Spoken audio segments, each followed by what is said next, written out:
Je vous propose de faire ensemble une petite expérience amusante qui consiste à créer une pile avec des citrons. Alors comme moi je veux essayer d'allumer une LED, il me faudra un peu plus de courant, donc c'est pour ça que je prends 2 citrons, et ça me fera comme ça 4 moitiés de citron que je pourrais brancher en série, de façon à essayer d'obtenir un courant un peu plus important. Le schéma du montage est très simple, on retrouve mes 4 moitiés de citron ici, et il faut dans chaque citron planter une baguette de cuivre, une baguette de zinc. Donc ça peut être des clous, ou ça peut être simplement des petites plaques, des petites lamelles. On va voir où c'est qu'on peut en trouver. Donc il faut les mettre comme ça en série. Donc cuivre, zinc, et le zinc de ce citron-là doit être relié au cuivre de l'autre citron. Pareil, le zinc de ce citron-là relié au cuivre de ce citron. Le zinc de ce citron relié au cuivre de celui-là. Ce qui fait que ici on va retrouver le négatif de notre alimentation et sur le cuivre de ce citron-là, le positif. Et donc si on relie le négatif au positif à travers une petite LED, on pourra la faire éclairer.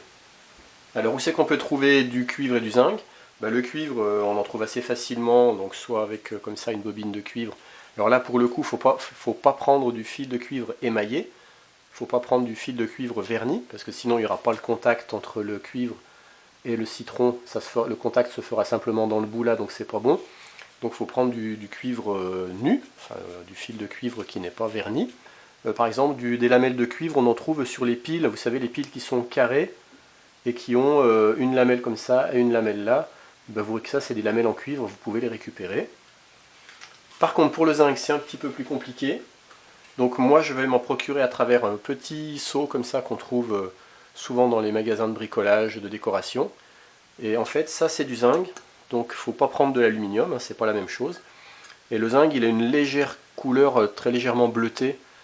Donc voilà, ça c'est du zinc. On en retrouve aussi dans la zinguerie, c'est-à-dire tout ce qui est les descentes de chenaux au niveau des toits, quand il y a des chutes par exemple. On peut en trouver, je sais aussi, dans de la récupération d'ordinateurs.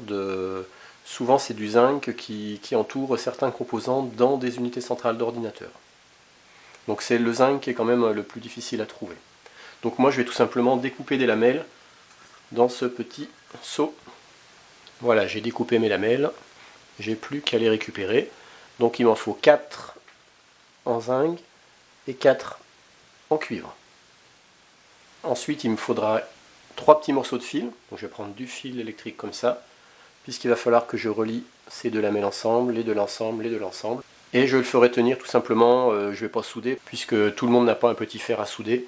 Donc je vais simplement les faire tenir, je pense, avec du scotch. Voilà, j'ai coupé mes 3 petits fils, maintenant je vais les dénuder.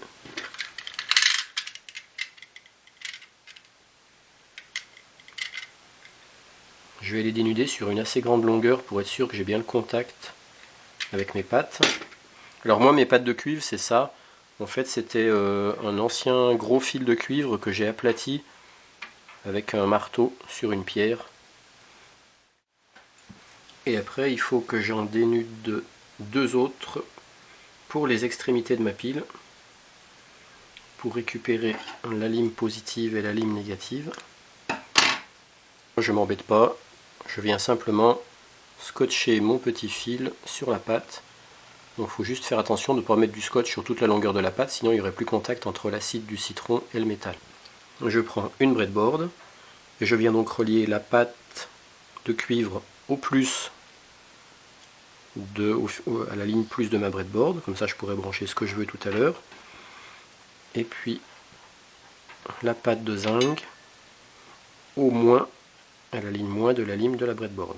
Je vous montre en gros ce à quoi je vais arriver. Il faut que je relie cette pâte là à celle-là, celle-là à celle-là, celle-là à celle-là, et les deux là sont dans ce citron là, les deux là dans celui-là, les deux là dans celui-là, les deux là dans celui-là, et je récupère mon courant avec cette pâte là qui amène à la breadboard et cette pâte là qui amène à la breadboard.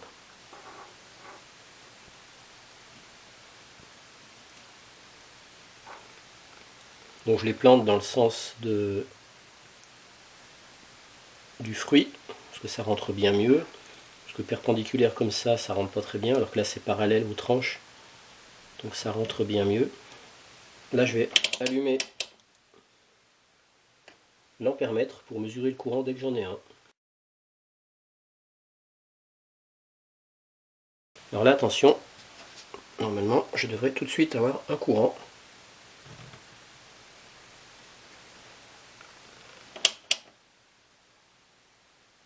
Ouais, j'ai un tout petit courant de 42 microampères.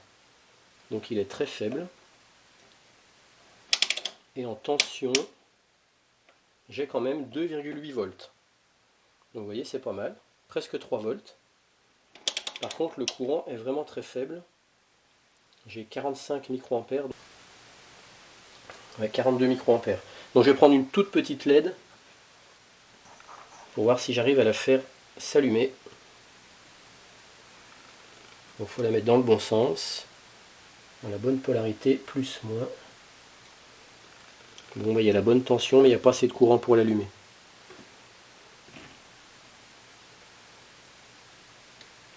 Ah, si. Là, j'ai une toute petite lumière. Très très faible. Ah ouais, si, ça y est. Vous voyez, quand j'enfonce plus et que j'augmente la surface de contact, j'arrive à faire allumer la LED. Ça y est. Je ne sais pas si vous la voyez. Voilà, en faisant de l'ombre, on la voit mieux. On voit bien qu'elle s'est allumée. Et vous voyez, tout simplement en augmentant la surface de contact. Ça tient à très peu de choses. Je vais essayer une autre LED. Mais je crains que celle-ci ne s'allume pas. C'est une rouge. Ah si, elle s'allume. Elle s'allume aussi. Alors bon, faut savoir que pour avoir de la lumière, ça consomme toujours un petit peu plus. Mais on peut beaucoup plus facilement alimenter un petit appareil électronique comme un réveil, une horloge, parce que ça consomme beaucoup moins.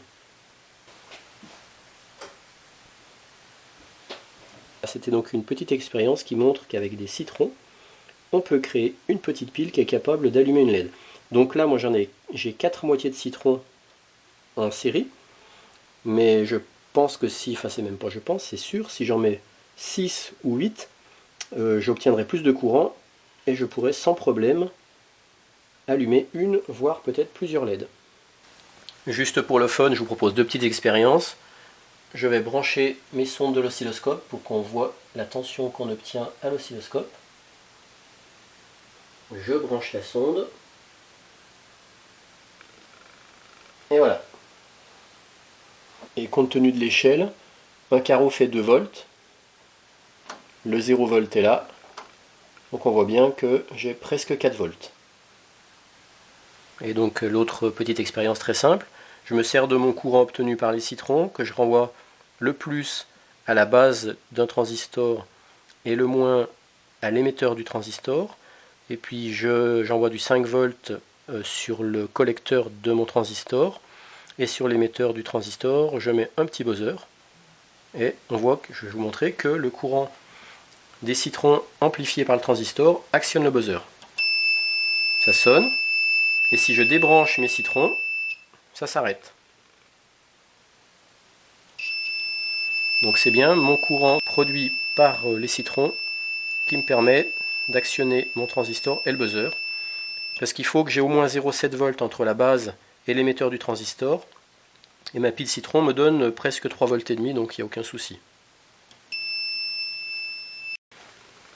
Je peux aussi à la place, je suis en 3,3 volts, et ben je peux sans problème allumer, cette fois de façon assez puissante, une LED qui est pilotée par le courant de mes citrons.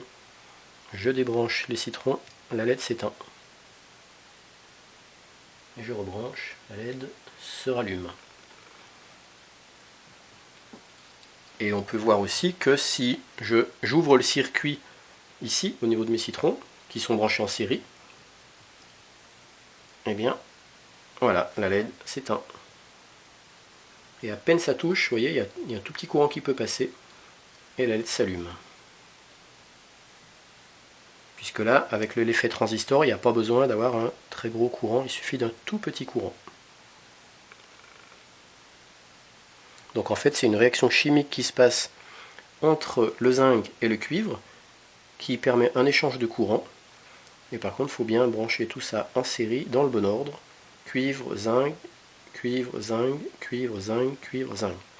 Et le plus est au niveau du cuivre et le moins est au niveau du zinc. Voilà, il ne vous reste plus qu'à couper des citrons.